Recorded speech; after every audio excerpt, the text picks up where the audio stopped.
அன்பான மாணவர்களே, நண்பர்களே, பெற்றோர்களே, பெரியோர்களே,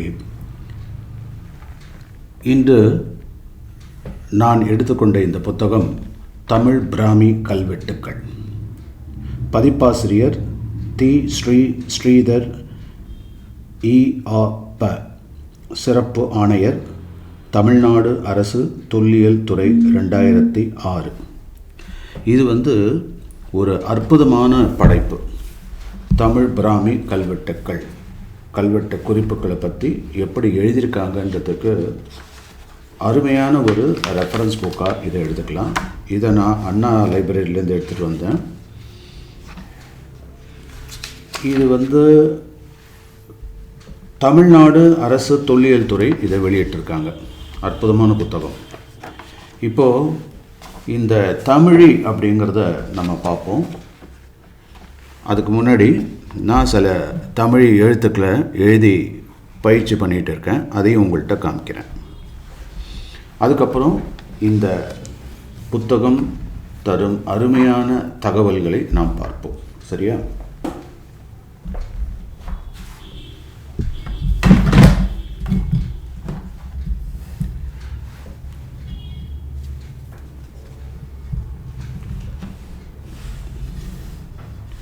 இப்போது இதில் தமிழி அப்படி நாம் எழுதியிருக்கேன். இந்த தமிழில் ரொம்ப ஈஸியாக இருக்கக்கூடியதுன்னு பார்த்தா, அதாவது குறில் அப்படின்னு சொல்லக்கூடிய அ, இ, உ, ஏ, ஓ. அதே போல் நெடில் எழுத்துக்கள் அப்படின்னு சொல்லக்கூடிய ஆ, இ, உ, ஏ, ஐ, ஓ. நமக்கு பொதுவாக அ, ஆ, இ, ஈ, உ, ஊ, ஏ, ஏ, ஐ, ஓ, ஓ, ஔ, அக் அப்படின்னு சொல்லி கொடுத்துருப்பாங்க. ஆனால் படிக்கிறப்ப நாம் இந்த முறையில் படித்தா கொஞ்சம் எளிதாக இருக்கும். இப்போ இந்த எழுத்தை பார்த்தாலே உங்களுக்கு தெரியும் தமிழ் எவ்வளோக்கு சிம்பிளாக இருக்குது அப்படிங்கிறத பற்றி. எடுத்துக்காட்டால் இப்போது இந்த இடத்துட்ட அ இருக்கு இல்லையா, இதை வளைச்சி நெளிச்சு எழுதுகிறோம். குழந்தைகளுக்கு ரொம்ப கஷ்டமாக இருக்கும் அது. ஆனால் அந்த காலத்துலேயே எவ்வளோ சிம்பிளாக எழுதி வச்சுருக்காங்கன்னு பாருங்களேன். அ அப்படிங்கிறத ஒன்று இந்த மாதிரி இப்படி போடலாம், அ. இல்லை அப்படின்னா இப்படி போடலாம், அ. ஏதாவது ஒன்று ஃபாலோ பண்ணிக்கலாம். இது முடிஞ்சிடுச்சா? அதுக்கு அடுத்தது இ. ஈ அப்படிங்கிறத சுற்றி வளைச்சி இப்படி போடுவோம். குழந்தைங்களுக்கும் கஷ்டமாக இருக்கும். ஆனால் இதில் பாருங்கள், தமிழில் சிம்பிளாக 2 புள்ளி, அதுக்கப்புறம் ஒரு புள்ளி, 3 புள்ளி.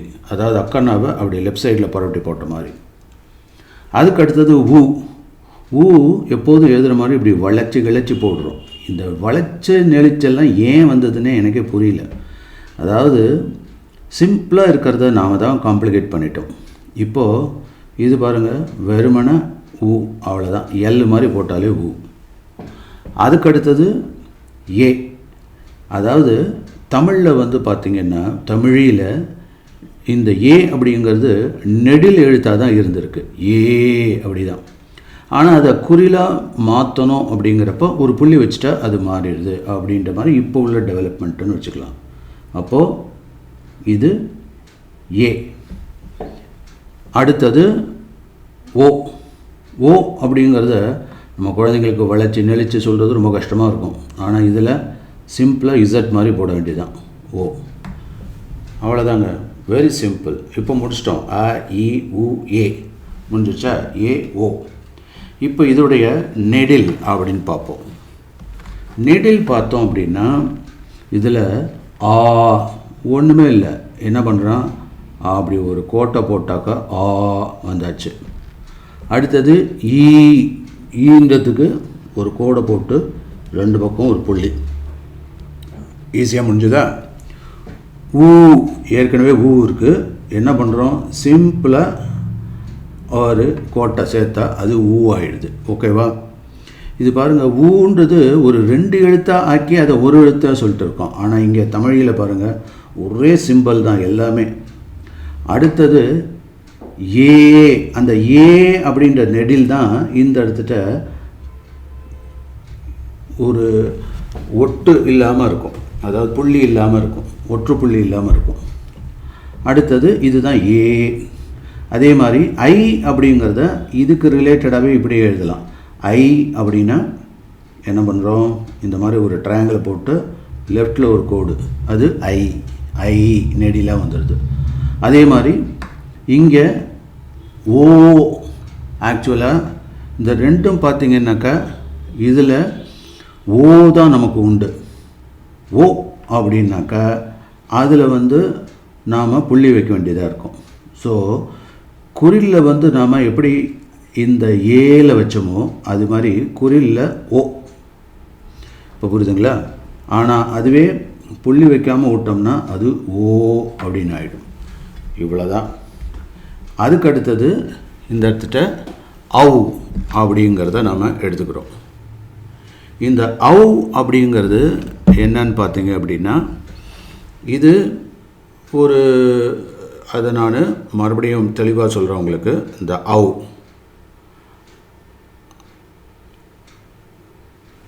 இன்னொரு கோடு போட்டுற போகிறோம், அவ்வளோதான். எப்படி நம்ம ஒரு ஓ அப்படின்னு போட்டுட்டு, ஓ அப்படின்னா ஒன்று இங்கே இந்த இடத்துல வைக்கணும், அதாவது ஓ அப்படின்னாக்கா இங்கே வைக்கணும். புரியுதுங்களா? ஓ அப்படின்னா இங்கே வைக்கணும். ஓ அப்படின்னா சும்மா விட்டுடணும். சரியா?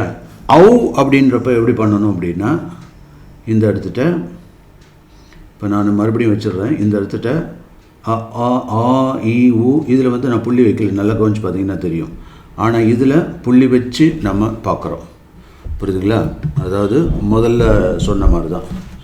முதல்ல என்ன சொல்லியிருக்கேன், அதில் அ ஆ இ இ அப்படி தானே போட்டோம். ஸோ இதில் நான் போடுறப்ப புள்ளி வைக்காமல் போட்டிருப்பேன் அப்படியே. ஸோ இது பார்த்திங்கன்னா ஓ அப்படின்னா புள்ளி வைக்கணும், ஓ அப்படின்னா புள்ளி வைக்கக்கூடாது. இது நல்லா புரிஞ்சுக்கோங்க. இப்போ இது ஓ ஓ தான், ஓ கிடையாது, ஓ. வேறஸ் இதில் பார்த்திங்க அப்படின்னா புள்ளி வைக்காமல் விட்டோம்னா அது ஓ அப்படின்னு ஆகிடும். ஸோ இது நல்லா புரிஞ்சுக்கணும். மறுபடியும் தெளிவாக சொல்லிடுறேன். இப்போது இது இது இது மூணுத்தையும் போட்டுக்கிறேன். ஒரே டயத்தில் மூணுத்தையும் பார்த்தோம்னா உங்களுக்கு கன்ஃபியூஷன் வராது.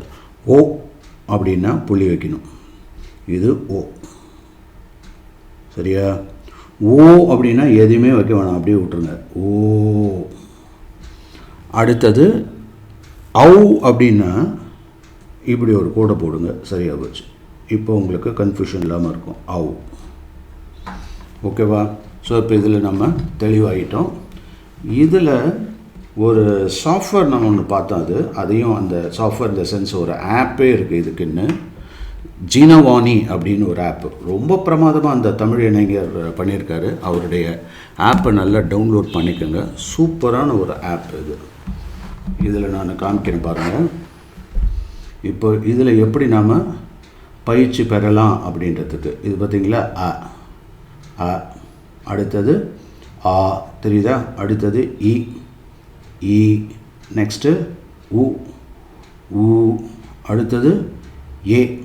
இங்கே புள்ளி நடுவில் வச்சுருக்காங்க, ஒவ்வொருத்தரும் அது வைக்கிறது. ஆனால் ஒரிஜினலாக இருந்தது பார்த்திங்கன்னா ஏன்றது கிடையாது, ஏ தான் இருக்குது. அதனால தான் ஏ ஒன்றுமே இல்லாமல் இருக்குது.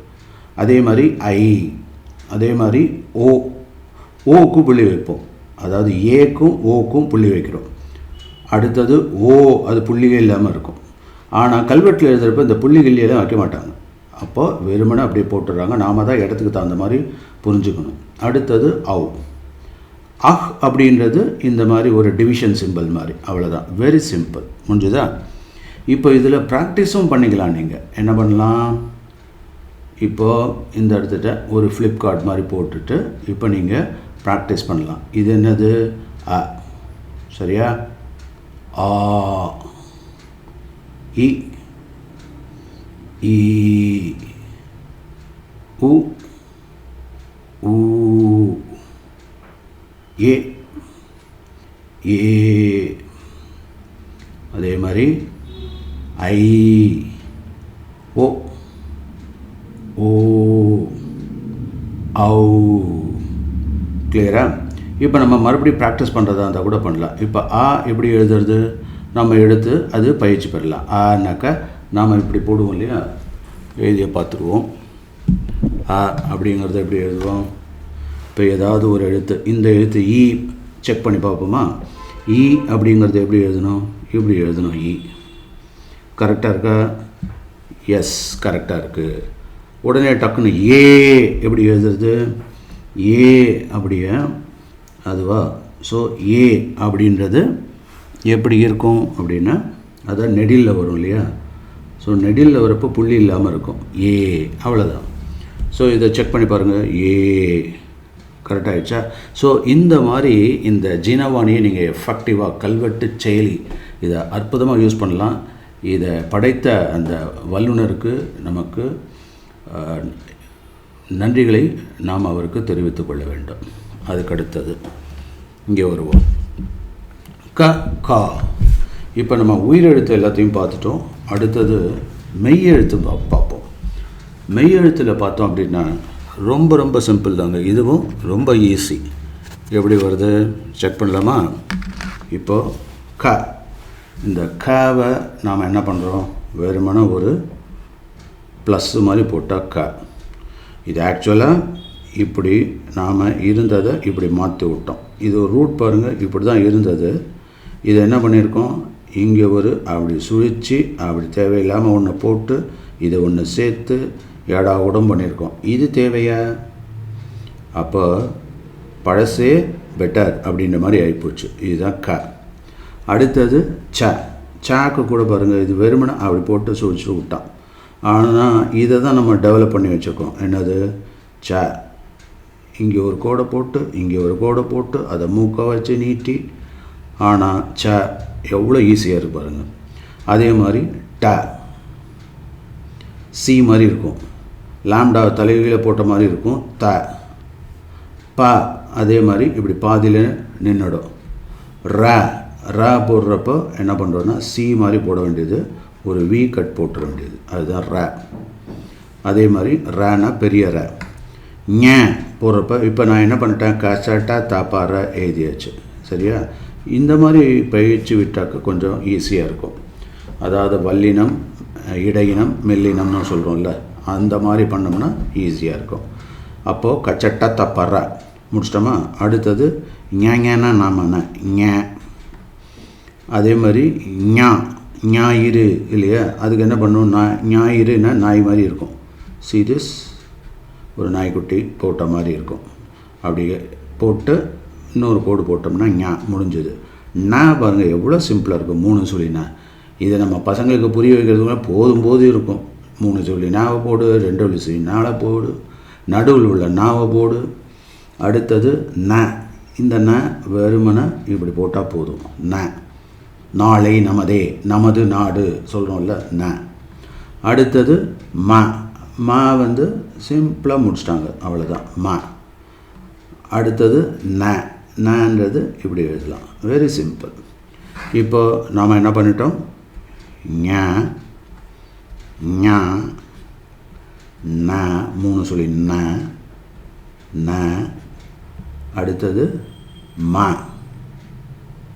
ந 2 சொல்லி ந. முடிஞ்சுதா? நெக்ஸ்ட்டு ஏறல வாழல. ஏ ஆக்சுவலாக ஒழுங்காக இருந்தது, இப்படி ஒரு ஆங்கர் மாதிரி. ரேக்கு சிம்பிளாக ஒரே கோடு தான். ல அவ்வளோதான், சரியாக போச்சு. ஒரு குச்சி மிட்டாய் மாதிரி. ழ பாருங்கள், நம்ம தமிழோட இனிமை. ஆனால் அதை எவ்வளோ அழகாக சிம்பிளாக முடிச்சிட்டாங்க. ழ. அடுத்தது அதான் குண்டுலான்னு சொல்கிறோம்ல, அது. இந்த லாவையே அப்படியே போடுங்க, ஒரு ஹெச் மாதிரி போடுங்க, அது ல. இப்போ ஏ இங்கேருந்து வந்து புரியுதா? ர. அது பாட்டு ஒரு கோடில் நின்னதை நாமளாக டிஸ்டர்ப் பண்ணி 2 கோடாக மாற்றி அதுக்கு ஒரு மூக்கு வேறு. அடுத்தது ல, தேவையில்லாமல் ஒரு சுழி. அடுத்தது நல்ல முட்டாய் மாதிரி இருந்ததை இந்த மாதிரி மாற்றி விட்டோம். ழ. இவ்வளோ சிம்பிளாக எழுத வேண்டியதை நாம் கொடுமை பண்ணி இப்படி போட்டு அப்படி போட்டு இப்படி போட்டு பசங்களை பெண்ட் எடுப்போம். அது அடுத்தது ல. இந்த ல போட்டாக்கா அதில் ஒரு ஹெச்ஐ போடு ல. இப்போ சொல்லுங்கள், குழந்தைங்க முதலேருந்து எல்லாருமே கற்றுக்க முடியும். ஃபேஷன் கோஸ் பேக்குன்ற மாதிரி மரியாதையை நம்ம எல்லாமே தமிழில் போயிட்டால் சிறப்பாக இருக்கும்னு நினைக்கிறேன். அதனால் தமிழிலேயே திருக்குறள் கற்கலாம், நாமளே எழுதலாம், ரொம்ப ஈஸி தான். இதெல்லாம் எழுந்ததுனாக்கா நம்மளால் கல்வெட்டுக்களையும் ஈஸியாக படிக்க முடியும் அப்படிங்கிறது தான் இதில் உள்ள ஐடியாவே. ஸோ இப்போ நாம் கச்சட்டா தாப்பற ஞாங்கன்னா நம்மனா ஏறலை வேலை. இந்த கச்சட்டா தாப்பற சொல்கிறப்ப நல்லா தெளிவாக சொல்லணும். கசட்டா தாப்பற அப்படின்றத விட கச்சட்டா தாப்பற, அதனால தான் அது வல்லினம். மெல்லினம்னா ஏறலாம் வாழலை அப்படி சொல்கிறப்ப ஏறலாம் வாழலை, அது மெல்லினம். இந்த ரெண்டுத்துக்கு இடையில சொல்கிறது தான் ஞாங்கன்னா நாமான அப்படின்னு சொல்கிறோம். ஸோ அப்போ சொல்லிக் கொடுக்குறப்ப நம்ம தெளிவாக தமிழ் சொல்லிக் கொடுத்தோம்னா பிரமாதமாக இருக்கும். ஆக்சுவலாக தட் இஸ் நான் ஒரு சயின்ஸில் டாக்டரேட் பண்ணால், ஆனால் என்ன மாதிரி பல பேர் இப்போ தமிழில் மிக பேரார்வம் கொண்டு இருக்கிறார்கள். ஸோ அதனால் என்ன தான் இருந்தாலும் நம்ம இந்த தமிழ் ஒரிஜினல் லாங்குவேஜை நம்மளால் மறக்கவே முடியல. அது ஒரு அற்புதமான லாங்குவேஜ், நல்லாவே கற்றுக்குங்க, தமிழியாக கற்றுக்கங்க. அடுத்தது இப்போது உயிரும் மெய்யும் சேர்ந்ததுன்னா அது உயிர்மெய். என்ன அற்புதமான வார்த்தை பாருங்களேன், நம்மளுடைய இலக்கணமே. உயிரும் மெய்யும் சேர்ந்தால் உயிர்மெய். இப்போ இது இக்குன்னு போட்டாக்கா பக்கத்தில் ஒரு புள்ளி வச்சா அது இக்கு, அவ்வளோதான். இக்கு ப்ளஸ் ஆ கா, ஸோ கா இக்கு ப்ளஸ் ஆ கா. Very simple. நம்ம என்ன பண்ண போகிறோம், அதோடு சேர்த்து ஒரே ஒரு கோட்டை தான் நம்ம போடுறோம். Very simple. அப்போது எதையுமே முறையாக பயின்றோம் அப்படின்னாக்கா ரொம்ப ஈஸியாக தான் இருக்கும், அதில் ஒன்றும் கஷ்டமே கிடையாது. அப்போது இதில் எழுதி பார்ப்போம். நம்ம முடிஞ்சிச்சா. கா என்ன பண்ணுறோம், அப்படி போட்டு ஒரே கோடு. ஆனால் நம்ம என்ன பண்ணுறோம், இங்கே 2 லெட்டர்ஸ் யூஸ் பண்ணுறோம். துணை கால் அது வேறு போட்டு, இங்கெல்லாம் அப்படியெல்லாம் இல்லை, சைடில் ஒரு காலை நீட்டு சரியாக போச்சு. ஸோ கீக்கு என்ன பண்ணுறோம், இதே போட்டு மேலே ஒரு கோட்டை போட்டிருப்பா. வெரி சிம்பிளில், நமக்கே எளிதாக இருக்குல்ல. அடுத்தது இங்கே முடிஞ்சது. 2 கோடு ஆண்டனா மாதிரி போட்டுற வேண்டியது.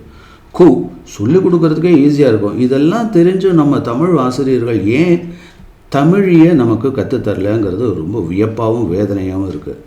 அடுத்தது இது இப்போ போட்டுட்டு கீழ்ப்பக்கமாக கோடு போட்டால் அது இப்போ 2 கோடு போட்டால் அது இல்லையா. அதுக்கு அடுத்தது, அதாவது குழந்தைகள் நல்லவராவதும் தீயவராவதும் அன்னை வளர்ப்பினிலே அப்படின்னு சொல்கிற மாதிரி மொழி வளத்திலையும் அறிவு வளத்திலையும் இதெல்லாம் நல்லா வரணும்னா ஆசிரியர்களுடைய பங்கும் அது ஒரு இன்ட்ரெஸ்டோடு அவங்க சொல்லித்தரதும் ரொம்ப ரொம்ப முக்கியம். கே அப்படின்னா நான் என்ன சொல்லியிருக்கேன், இது கே அப்படின்னா லெஃப்டில் ஒரு கோட்டை போட்டு கோடு போட்டுட்டு பேசாமல் விட்டோம்னா கே அப்படின்னு ஆகிடும். அதுதான் இது கே. ஆனால் தமிழ் கல்வெட்டில் இப்படி தான் கேன்னு தான் இருக்கும், இடத்துக்கு தகுந்த மாதிரி அதை மாற்றிக்கிறோம். இப்போ கே அப்படின்னு உச்சரிங்கன்னா சைடில் ஒரு புள்ளியை வச்சிட வேண்டியது, அவ்வளோதான். அடுத்தது கை அப்படின்றப்போ இதே லெஃப்டில் ஒரு 2 கோடாக போட்டுற வேண்டியது, அது கை. அப்படின்னாக்கா அப்படின்னா இந்த இடத்துட்ட இப்படி போட்டு போட்டுக்கிறீங்க இல்லையா. அதாவது முதல்ல எழுதிடுவோம், அப்புறம் எழுதுறது ஈஸி. போடுங்க. இங்கே ஒரு கோடு, இங்கே ஒரு கோடுன்னு வரும், அதுதான் அப்போது இதே கோவே போட்டு டாட் வச்சா அது குருவி. அப்படிங்கிறது என்ன வரும்னா இன்னொரு கோடு மேலே வரும், அது கௌமாரி கௌமாரம் சொல்கிறோம்ல. இப்போது போட்டுருவோம். அதுக்கப்புறம் நான் ஏற்கனவே சொன்ன மாதிரி இந்த இடத்துட்ட போட்டுட்டு இன்னொரு கோடு சேர்த்து போட்டுட்டு போகிறோம், அவ்வளோதான். சரியா? ஓகே, மறக்காமல் ஏமாற்ற 1 2 3 அதை போட்டு 3 கோடு, 2 உள் பக்கம் லெஃப்டில் 1 ரைட்டில். புரியுது? அது இப்போ நம்ம எழுத்துக்கள்லாம் நல்லா கற்றுக்கிட்டோம். சின்ன சின்ன வார்த்தைகளை நாம் எழுத பழகுவோம். அதுக்கு முன்னாடி நான் இந்த புத்தகத்தை பற்றி சில விஷயங்களை, அதில் உள்ள என்ன கண்டென்ட், முக்கியமான கண்டென்ட் இருக்குது அப்படிங்கிறத பற்றி நான் உங்கள்கிட்ட டிஸ்கஸ் பண்ண விரும்புகிறேன். இதில்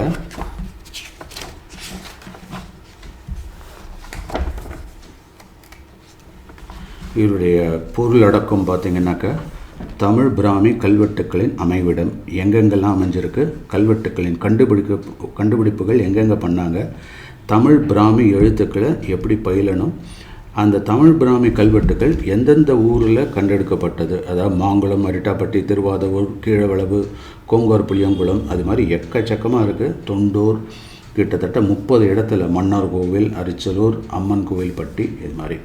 அதுக்கப்புறம் தமிழ் கிராமி கல்வெட்டுக்கள் உணர்த்தும் சமயம் என்ன, கல்வெட்டுகள் காட்டும் தமிழக பொருளாதார சமூக பொருளாதார நிலை என்ன, அதனுடைய அரசியல் என்ன, மொழி நிலை என்ன, காணப்படும் ஊர்கள் என்ன, தமிழ் பிராமி கல்வெட்டுகளிலிருந்து ஆட்பெயர்கள்லாம் என்னென்ன, தமிழ் பிராமி பானை ஓட்டு கீறல்கள், அதுக்கப்புறம் துணை நூல் பட்டியல் கொடுத்துருக்காங்க. ரொம்ப ரொம்ப அற்புதமான ஒரு புத்தகம், அனைவரும் வாங்கி படிக்க வேண்டிய ஒரு புத்தகம். இப்போது இதில் சில குறிப்புகள் கொடுத்துருக்காங்க. அதாவது சிலம்பு, வேள்விக்குடி செப்பேடு, ஐராவத மகாதேவன் பண்டைய மண்டல பிரிவுகளின் அடிப்படையில் கீழ்கண்டவாறு பட்டியல் தருகிறார். தமிழக வடபகுதியில் மட்டும் பார்த்திங்க அப்படின்னா 4 இடங்களில் இந்த 4 தமிழ் கல்வெட்டுக்கள் இருக்குது. தென்பகுதின்னு சொல்லக்கூடிய பாண்டி நாட்டில் தான் அதிகபட்சமாக 20 இடங்களில் 64 தமிழ் பிராமி கல்வெட்டுக்கள் இருக்குது. அடுத்தது மேற்பகுதி சேரநாடு, சேரளம், கொங்கு நாடு, இந்த மாதிரி, அதாவது சேரளம் தான் இப்போ கேரளம் சொல்கிறோம். அப்போ 5 இடங்களில் ஐடென்டிஃபை பண்ணி வச்சுருக்காங்க. அதில் 21 கல்வெட்டுக்கள் கேரளா பகுதியிலே இருக்குது. சோழ நாடு என்று சொல்லக்கூடிய கிழக்கு பகுதியில் ஒன்று தான் இருக்குது. அதுதான் ஆச்சரியமாக இருக்குது. அப்போது இந்த பிற்கால சோழர்களில் தான் இவ்வளோ வந்ததா, இல்லை அப்படின்னாக்கா பூம்புகாரில் ஏன் இது ஒருவேளை பூம்புகாரில் உள்ளே போயிடுச்சா, இது ஆய்வு செய்யக்கூடிய ஒரு முக்கியமான ஒரு விஷயம். அதாவது சோழ நாட்டில் ஏன் தமிழ் பிராமி கல்வெட்டுகள் ரொம்ப ரொம்ப குறைவாக இருக்குது, ஆனால் பாண்டி நாட்டில் இவ்வளோ ஜாஸ்தியாக இருக்குது அப்படின்னா, பாண்டி நாடு சோழ நாட்டை விட தொன்மை வாய்ந்ததா, இதெல்லாம் நம்ம தகவல்கள் அடிப்படையில் தான் நம்ம எதையுமே ஆராய்ச்சி பண்ணணும். அதனால் ஆராய்ச்சியாளர்களுக்கும் சரி, மொழி வல்லுநர்களுக்கும், அதே மாதிரி மொழி ஆர்வலர்களுக்கும் இது அற்புதமான ஒரு புத்தகம். அதாவது தமிழ் பிராமி கல்வெட்டுக்கள் அப்படிங்கிற புத்தகம். இதில் எப்படி எழுதுறது அதெல்லாம் சொல்லி கொடுத்துருக்காங்க. பிரமாதமாக இருக்குது. அதுக்கப்புறம் இந்த அழகர் மலையில் உள்ள அந்த கீறல்கள், இதெல்லாம் தமிழ் பிராமி கோய்த்தளங்களில் தொல்மாந்தை பாறை ஓவியங்கள், அதே மாதிரி அசோக பிராமின்னு சொல்லக்கூடிய அசோக கல்வெட்டு, அவன் இந்த மாதிரி தமிழை தான் யூஸ் பண்ணியிருக்கான். அந்த மாதிரி அசோக அரசர் யூஸ் பண்ணதை நாம் என்ன பண்ணுறோம், அதான் அசோக பிராமி அப்படின்னு நம்ம சொல்லிக்கிற மாதிரி. இந்த மாதிரி வெவ்வேறு ஊரில் எங்கெங்கெல்லாம் எடுக்கின்றது அந்த புகைப்படத்தோட பிரமாதமாக இருக்குது. இது அற்புதமான ஒரு புத்தகம். அதே மாதிரி இந்த இடத்துல எங்கெங்கே கண்டுபிடிச்சிருக்காங்கன்றதை சொல்லியிருக்காங்க. தமிழ் பிராமி கல்வெட்டு ஆண்டு வரிசையில் 1882ஆம் ஆண்டே மாங்குளத்தில் கண்டுபிடிச்சிருக்காங்க. நல்லா கவனிக்க வேண்டியது, 1882 மாங்குளத்தில், அதுக்கப்புறம் 894 இடக்கல், இதே மாதிரி வரிசையாக. இப்போ 2003 அரிட்டாப்பட்டி, அது ஒரு கூடுதல் கல்வெட்டாக கிடைக்கிறது. அதுக்கப்புறம் இந்த பிராமி அப்படிங்கிறத, அதாவது எப்படியெல்லாம் அவங்க சொல்கிறாங்க, பிராமிங்கிறது இந்திய அளவில் சொல்லியிருக்காரு. இந்திய அளவில் மிக பரவலான முறையில் பயன்படுத்தியிருக்காங்க. அது வட்டார உச்சரிப்புகளுக்கு தகுந்த மாதிரி மாறுது அப்படின்றதையும் சொல்லியிருக்காங்க. இதில் பிராமி அப்படிங்கிறது சிந்துவெளி எழுத்துக்கள் நீங்களாக இந்திய எழுத்துக்களில் முதற்கட்ட எழுத்தை குறிக்கும் பெயர். ஸோ இது அசோக பிராமி அப்படின்னு சொல்லுவோம். மௌரியர் கல்வெட்டுக்கள்லாம் இதுக்கு இந்த மாதிரி கல்வெட்டுகள் கிடைக்குது. அதே மாதிரி வடபிராமி மௌரியர் காலத்திற்கு மேற்கே, பிறகு வடமேற்கு, வடகிழக்கு, நடுப்பகுதியில், வட இந்திய பகுதியில் இந்த வடபிராமின்றது காணப்படுகிறது. தென்பிராமி அப்படிங்கிறது மேற்கு, இந்த தக்காணம்னு சொல்லக்கூடிய அந்த பகுதியில் தென்பிராமி எழுத்துக்கள் காணப்படுகிறது. அந்த தக்காணத்தில் தான் இந்த பட்டிப்புரோலு பிராமியும், அதாவது ஆந்திர பிரதேசத்தில் இந்த மாதிரி எழுத்துக்கள் காணப்படுது. சிங்கள பிராமிங்கிறது இலங்கையில் அந்த பிராகிருத மொழிக்கேற்ப இது மாற்றப்பட்டுள்ளது. அது சிங்கள பிராமி. தமிழ் பிராமி தமிழ் மொழியை எழுத பயன்படுத்த தொன்மையான தமிழ் பிராமி. அப்போது இது அங்கேருந்து, அதாவது சிந்துவெளியிலேருந்து வந்ததா இல்லாட்டினா தமிழகத்திலேருந்து போனதா அப்படின்றதுக்கு தான் நமக்குள்ள பகழ்வாராய்ச்சி எல்லாம் கீழடியில் ஆதன் அப்படிங்கிறத பார்த்தா, அப்போது இங்கே தான் அது முத உருவாயிருக்கும். இதுக்கப்புறம் அங்கே எங்கேயும் டெவலப் பண்ணியிருக்கலாம் அப்படின்ற ஒரு எண்ணத்துக்கு வர முடியுது. பட் இருந்தாலும் நாம் இதை இன்னும் ஆராய்ச்சிக்கு உட்படுத்தணும். பண்டைய சமண பௌத்த நூல்களில், அதாவது பன்னவான சுத்த, சமயவங்க சுத்த, லலித விஸ்வத்தர, இதிலெல்லாம் தனி எழுத்தை தாமிழி, திராவிடி அப்படியெல்லாம் குறிப்பிட்டிருக்காங்க. அப்போ தமிழின்ற சொல் வந்து ஏற்கனவே வந்து குறிப்பிடப்பட்டிருக்கிறது அப்படிங்கிறத நம்ம உணரலாம். அதுக்கப்புறம் இந்த சின்ன சின்ன எழுத்தெல்லாம் இப்போது உயிரெழுத்துக்கள் வருமாறு அது போட்டிருக்கோம். ஆ இ உ ம ஆ இ உ ஏ ஏ ஓ இதெல்லாம். அப்புறம் மெய் எழுத்து அப்படிங்கிறது. ஸோ இந்த சின்ன சின்ன இதெல்லாம் நம்ம ப்ராக்டிஸே பண்ணி பார்க்கலாம். அதுக்கு தகுந்த மாதிரி கொடுத்துருக்காங்க. இப்போ நாமளே ட்ரை பண்ணி பார்ப்போமே. அம்மா அப்படிங்கிறது எப்படி எழுதுறது நமக்கு நல்லா தெரியும். ஆ அப்படின்றது எப்படி போடுவோம், இப்படி போடலாம் இல்லையா. இது ஆ. இம் எப்போதுமே அந்த நாம் ஏற்கனவே பார்த்துருக்கோம். இதில் வந்து அம்முன்னு சொல்லணும். அடுத்தது மா வந்துருச்சு. அடுத்தது மா வரணும் இல்லையா. ஸோ சைடில் இப்போ இது இப்போ வாசிக்கிறவங்க அமமானு வாசிப்பாங்க. இது வாசிக்கிறப்ப அமமா ஆமாம்மா. ஆனால் இந்த ஒரு நெடில் இருக்குது, இந்த பக்கம் ஒரு குருவி இருக்குது. ரெண்டுத்துக்கு இடையில அதை லிங்க் பண்ணக்கூடிய எழுத்து வந்து ஒற்றுப்புள்ளி இல்லைன்னாலும் அது ஒற்றுப்புள்ளியை நாம் கருதி கொள்ள வேண்டும். அப்படிங்கிறப்ப இதை எப்படி சொல்கிறது, அம்மம்மானு வாசிக்கிறத விட அம்மானு வாசிக்கணும், அவ்வளோதான். ஸோ இப்படி தான் கல்வெட்டுகள்லாம் இருக்கும். நம்ம இதை பேஸ் பண்ணி அம்மம்மானு வாசிக்கக்கூடாது. அதே மாதிரி இப்போ அப்பாங்கிறத ட்ரை பண்ணலாமா. இப்போ எப்படி போடுறது, இப்படி போட்டு இப்படி போட்டாலே என்ன அர்த்தம், அது அப்பா அப்படின்னு ஆகிடும். அப்பா. இதுக்கு புள்ளி வைக்கணும்னு அவசியம் இல்லை. ஆனால் தமிழில் எழுதுகிறப்ப புள்ளி வைக்க வேண்டியதாக இருக்குது. அப்பா. ஆனால் இது பார்த்தாலே நமக்கு புரிஞ்சிடும். ஸோ அப்பா. அணில் அப்படின்னாக்கா அணில். நீ இல். இப்போ அது அதை மெய் எழுத்தாக மாறிடுது. அது அணில். அணிலேன்னு வாசிக்கக்கூடாது, அணில். இலை வாசிக்கணுன்னாக்கா ஈ நமக்கு தெரியும். லைன்றப்போ இந்த லே போடுவோம் இல்லையா. அதுக்கப்புறம் என்ன பண்ணுவோம், 2 கோடு இந்த பக்கம் லெஃப்டில் எழுப்போம். இதுதான் என்னது, இலை. புரியுதுங்களா. ஈசல் போடணுன்னாக்கா ஈ ச இல், அவ்வளோதான், ஈசல். ஓகேயா.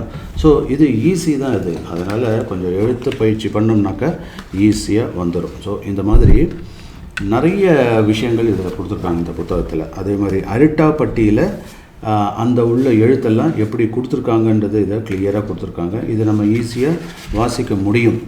அதே மாதிரி இந்த இடத்துல கல்வெட்டில் உள்ளபடி எப்படி கொடுத்துருக்காங்க, அது எப்படி படிக்கணும். இப்போ இதை நம்ம படிக்கிறதுக்கு ட்ரை பண்ணுவோம். இப்போ இது என்னது, ஊ. அடுத்தது பா அப்படின்னு வச்சுக்கலாம், உபா. அடுத்தது இது ஷ, உபாஷன். அது இது வந்து அ, உபா ச. அப்புறம் இங்கே அ இல்லையா. இது வந்து அ தானே, இது உபாச்ச அ. அடுத்தது இது பார்த்தீங்க அப்படின்னாக்கா இன் அப்படின்னு வரும், உபாச்ச அன். உபா. அப்போ ஊப ச இன், உபாச்ச அன் அப்படின்னு வரும். உபாச்ச அன். உபாச்சகன், அதை தான் நம்ம என்னது, உபாச்சன், உபாச்சகன், உபாசகன். அப்போ உபாசகன் அப்படின்னாக்கா உபாசன். இது வந்து பாலி சொல்லிலேருந்து உபஜ்யா அப்படின்றது உருவாயிருக்கலாம். அப்போ உபாசனம் பண்ணுறவங்க, அதாவது சமய ஆசிரியர்கள், நல்ல படித்தவர்கள் அப்படின்னு அர்த்தம். அப்போது நல்ல ஐயர் அப்படின்னு சொல்லுவோம்ல. ஐயன்னாலே நன்கு படித்தவர்கள் அப்படின்றத சொல்கிறோம். ஸோ அப்போ நன்கு படித்தவர்களுக்காக அதுதான் உபாசன். தொண்டில், அவர் ஆற்றிய தொண்டிற்காக. ஒன்கொடு, தொண்டில் பொடுகத்தோ இன்டி இல், தொண்டில். அடுத்தது ஓன்கொடு. பழி அப்படிங்கிறது பள்ளி. அது ஒவ்வொருத்தரும் ஒவ்வொரு விதமாக ரீட் பண்ணியிருக்காங்க. ஆனால் கடைசி ஐராவத மகாதேவன் வாசித்தபடி உபாச்சன் தொண்டிலன்னு இருக்கும், அது நம்ம தொண்டில்னு வாசிக்கணும். உபாச்சன் தொண்டில் ஓன் கொடுவள்ளி. கொடுவள்ளினா பள்ளி அப்படின்னு அர்த்தம். பள்ளி அப்படின்னா பள்ளி அப்படின்னு கொண்டு வரணும் அதை. அப்போது இந்த பள்ளி என்ற சொல்லை பள்ளி என்று கொள்ள வேண்டும். அதாவது பள்ளினா ஒரு ஆசிரமம். ஸோ அவருக்காக கொடுக்கப்பட்ட, அப்போ ஒரு நல்ல சமய ஆசிரியருக்காக கொடுக்கப்பட்ட ஒரு ஆசிரமம் பள்ளி. இதை தான் அங்கே கல்வெட்டாக பொறிச்சு வச்சுருக்காங்க. சரியா. ஸோ இந்த இதை அருமையாக வாசிச்சிங்கனாக்கா அற்புதமான சில கொட்டேஷன்ஸோடு இருக்குது. அண்ட் ரெஃபரன்சஸ் எக்கச்சக்கமாக இருக்குது. அதை படித்தாலே இதை பற்றி தமிழோட ஒரு எந்த அளவுக்கு ஆழமான பழமையான ஒரு மொழி அப்படிங்கிறத நாம் நன்கு புரிந்து கொள்ளலாம். நன்றி.